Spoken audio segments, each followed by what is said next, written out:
no sākuma, jaunībā, tu vispār ne pa ko citu nedomā, jā, tev vajag tur pilnu gāzi grīdā, ej, skrien, strādāt, jā, un sutkām neguli, un vecie tev saka, uzmani veselību.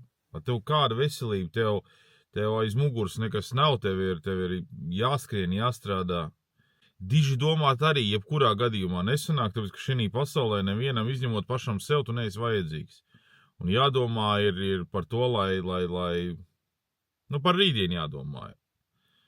Aptiekā rindā stāvēja. Un skatos, tur večuks priekšā stāv. Nu, kāds večuks viņam gadi, es nezinu, 20 vairāk nekā man, jā. Un pie kas šitais te pērk zāles, tērē visu savu naudu ārā tikai par to, lai varētu izdzīvot līdz nākamajai dienai.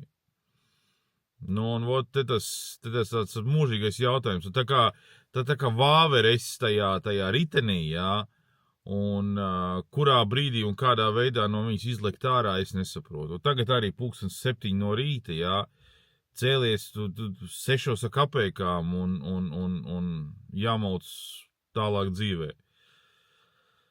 Labprāt pagulētu, ļoti labprāt pagulētu.